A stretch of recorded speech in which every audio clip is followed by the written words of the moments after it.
बड़ी खबर आ रही है अलवर से, जहां साइबर ठगी के मामले में बड़ी कार्रवाई हुई है। जहां ठगी में पुलिसकर्मी का एक भाई भी संलिप्त था। पुलिसकर्मी का भाई भी गिरफ्तार किया गया है। आरोपी के 17 बैंक अकाउंट से 19 करोड़ का ट्रांजैक्शन हुआ है। इशाक ट्रेडिंग कंपनी नाम से यह फर्म बनाई गई थी और बैंक पासबुक, आधार, पैन और स्वाइप मशीन जैसे सामान जो हैं वो जब्त हुए हैं। तो आपको बता दें हम कि अलवर से बड़ी खबर आ रही है। साइबर ठगी के मामले में बड़ी कार्रवाई। ठगी में पुलिसकर्मी का एक भाई भी संलिप्त था, जिसकी गिरफ्तारी हो चुकी है। आरोपी के 17 बैंक अकाउंट से 19 करोड़ का ट्रांजैक्शन जो है देखने को मिला है। इशाक ट्रेडिंग कंपनी नाम से यह फर्म बनाई गई थी और बैंक पासबुक, आधार, पैन कार्ड, स्वाइप मशीन जैसे सामान भी जब्त जो है वो हुए हैं। तो ये देखिए तस्वीर हम आपको दिखा रहे हैं। ठगी में पुलिसकर्मी का एक भाई भी संलिप्त, पुलिसकर्मी का भाई भी गिरफ्तार हुआ है। आरोपी के 17 बैंक अकाउंट से 19 करोड़ का ट्रांजैक्शन पाया गया है, मिला। ज्यादा जानकारी के लिए फोन लाइन पर मुदित जुड़ गए हमारे साथ। मुदित, 19 करोड़ एक बहुत बड़ा रकम होता है, कैसे ये इस खेल को खेल रहा था, उसके बारे में जरा जानकारी दीजिए विस्तार से मुदित। जी बिल्कुल, ये साइबर ठगी से रिलेटेड अब जो साइबर ठगी है वो कहीं ना कहीं अपने आप को बचाने के लिए अलग अलग तरीके आजमाइश कर रहे हैं। ये एक पुलिसकर्मी का भाई है। इसमें पुलिसकर्मी की भूमिका को लेकर के भी अब सवाल खड़े हुए, तो पुलिस ने उसकी जांच बैठाई है और उस मामले में भी जांच की जा रही है।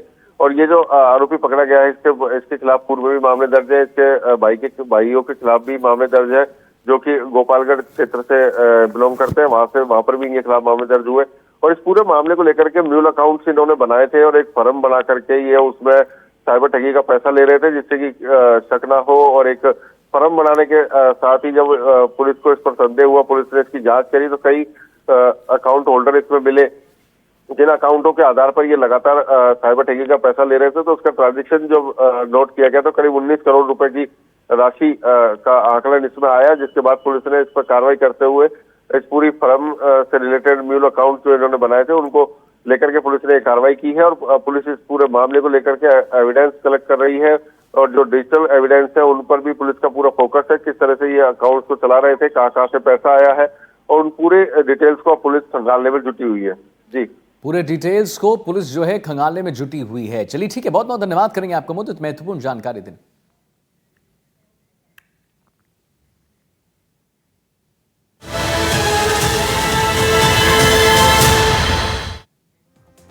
आइए बात करते हैं ट्रेंडिंग न्यूज की। पहली खबर की ओर चलते हैं। बीकानेर के नापासर कस्बे में एक वृद्ध के अंतिम संस्कार के लिए शव को कंधे पर लेकर लोग घुटनों तक कीचड़ और पानी से भरे रास्ते से गुजरने को मजबूर हैं। आप भी जब तस्वीर देखेंगे हिल जाएंगे। दिखाते हैं।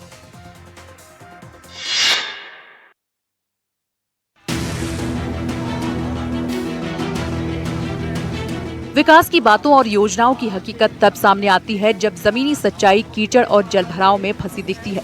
एक ऐसा ही मंजर सामने आया है बीकानेर के नापासर कस्बे से, जहां एक वृद्ध के अंतिम संस्कार के लिए शव को कंधे पर लेकर लोग घुटनों तक कीचड़ और पानी से भरे रास्ते से गुजरते दिखाई दिए। दरअसल बारिश के पानी की वजह से उत्तरदा बास में घुटनों तक कीचड़ भर गया, जिसकी वजह से मजबूरी में परिजनों और समाज के लोगों को कीचड़ पानी से होकर गुजरना पड़ा।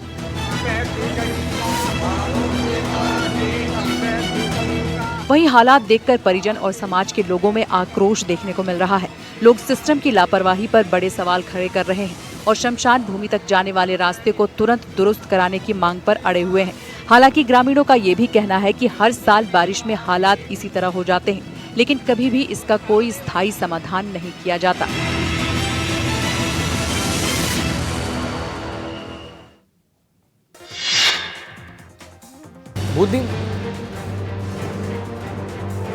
तेज रफ्तार की ऐसी मार की एक जिंदगी ही छिन गई।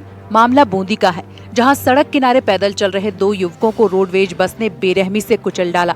हादसे में एक युवक की मौके पर ही मौत हो गई, जबकि दूसरा युवक गंभीर रूप से घायल हो गया। वहीं हादसे की तस्वीरें मौके पर लगे सीसीटीवी कैमरे में रिकॉर्ड हो गई। वीडियो में साफ देखा जा सकता है कि एक रोडवेज बस हॉर्न बजाते हुए आती है और कुछ ही पलों में जोरदार धमाके के साथ दोनों युवकों को कुचलकर आगे बढ़ जाती है।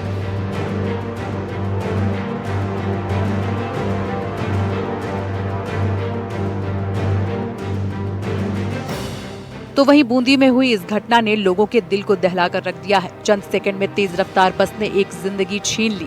इस घटना से हर कोई सहमा हुआ है। पुलिस के मुताबिक बस चालक उस वक्त परिचालक से तंबाकू मांग रहा था, जिससे उसका ध्यान गाड़ी से हट गया और बस अचानक अनियंत्रित हो गई।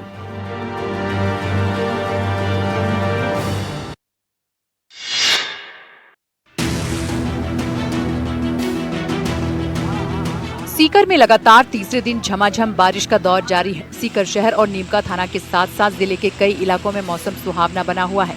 तेज हवाओं और आकाशीय बिजली की गड़गड़ाहट के साथ तेज बारिश हो रही है। निचले इलाकों में कई फीट तक पानी भरने से वाहन चालकों और आम जन को काफी